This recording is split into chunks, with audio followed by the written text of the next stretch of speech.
দর্শক, এই মুহূর্তে ট্রাইব্যুনাল থেকে বিষয়ে আরও তথ্য জানাতে যুক্ত হচ্ছেন সহকর্মী এস.এম. আরিফ। আরিফ, ট্রাইব্যুনালের আজকের কার্যক্রম শেখ হাসিনার বিরুদ্ধে তদন্ত কর্মকর্তার সাক্ষ্যের বিষয়ে কি তথ্য আছে আপনার কাছে, জানাবেন আমাদের।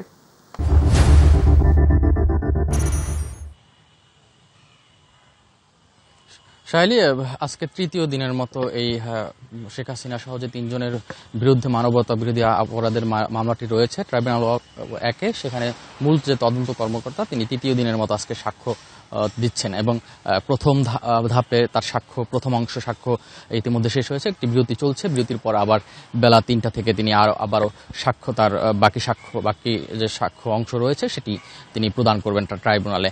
আমরা প্রথম ধাপে দেখেছি এই যে সাক্ষ্যটা রয়েছে, গত 3 দিন ধরেই কিন্তু প্রথমাংশ সাক্ষ্যর যে তার প্রথমাংশ সেটি কিন্তু বিটিভি সহ গণমাধ্যমে এবং এই ট্রাইব্যুনালের যে ওয়েবসাইট সেখানে কিন্তু সরাসরি সম্প্রচারিত করা হচ্ছে। এবং যেহেতু তদন্ত কর্মকর্তার সাক্ষ্য, সে কারণে এটি কিন্তু আসলে একটু লেন্দি হওয়ারই কথা। গত 3 দিন ধরে কিন্তু গত 2 দিন ধরে তার এই সাক্ষ্য চলছে, আজকে তৃতীয় দিনের মতো যেটি বলছিলাম।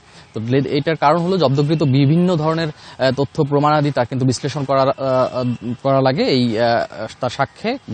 যে এই যে ঘটনাটা ঘটেছে, যেটি মানবতা বিরোধী অপরাধে জুলাই যে হত্যাকাণ্ড, আমরা শেখ হাসিনা সহ যে আরো 3 জনের বিরুদ্ধে যে মামলাটি রয়েছে, তারা নির্দেশদাতা হিসাবে কিন্তু তারা বলা হয়েছে, তারা এই মামলায় কিন্তু নির্দেশদাতা হিসাবে তাদেরকে আসামি করা হয়েছে। এবং সেই ব্যাপারে কিন্তু দীর্ঘদিনের যে ঘটনা সেটি সাক্ষ্য আকারে তুলে ধরতে হবে এবং বিভিন্ন ভিডিও কিন্তু প্রতিবেদন আমরা দেখেছি, ভিডিও চিত্র উপস্থাপন করতে আমরা দেখেছি। আজকেও 3টি ভিডিও চিত্র প্রদর্শনী করেছেন তদন্ত কর্মকর্তা এবং সেখানে কিন্তু আমরা দেখেছি একটি বিবিসির তথ্যচিত্র রয়েছে, একটি আল জাজিরার তথ্যচিত্র রয়েছে, আরেকটি সাবেক স্বরাষ্ট্রমন্ত্রী আসাদুজ্জামান খান কামাল রয়েছে, তার একটি প্রেস কনফারেন্সের ভিডিও কিন্তু আজকে প্রদর্শিত করা হয়েছে। এবং যেটি আজকে তদন্ত কর্মকর্তা উপস্থাপন করেছেন সেখানে তিনি তিনি এভাবে জানিয়েছেন যে তিনি যে তদন্ত করেছেন সেখানে তিনি পেয়েছেন যে 41টি জেলায়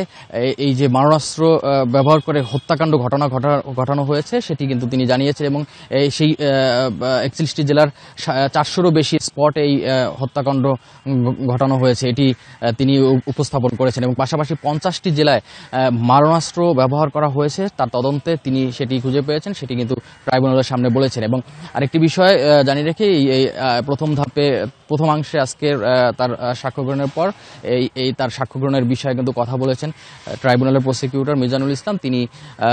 তিনি গণমাধ্যমকে জানিয়েছেন যে শেখ হাসিনা ক্ষমতায় টিকে থাকতে বিভিন্ন সময় গুম, খুন, হত্যা সহ বিভিন্ন ধরনের অনৈতিক কর্মকাণ্ড করে গেছেন এবং তিনি যেটি তার ক্ষমতায় থাকার জন্য যেটিকে সঠিক মনে করেছেন, সেটা যদি অনৈতিক হয় সেটিকে সঠিক মনে করেছেন, সেটিকে কিন্তু শেখ হাসিনা সেই সিদ্ধান্ত নিতে অপারগতা হননি, এটিও কিন্তু নির্দিষ্ট করেছেন এই ট্রাইব্যুনালের যে প্রসিকিউটর মিজানুল ইসলাম। তো আজকে তিনি প্রত্যাশা করছেন যে আজকে এই মূল তদন্ত কর্মকর্তা তার সাক্ষ্য আজকে শেষ হবে এবং আগামীকালকে থেকে হয়তো তার জেরা হতে পারে।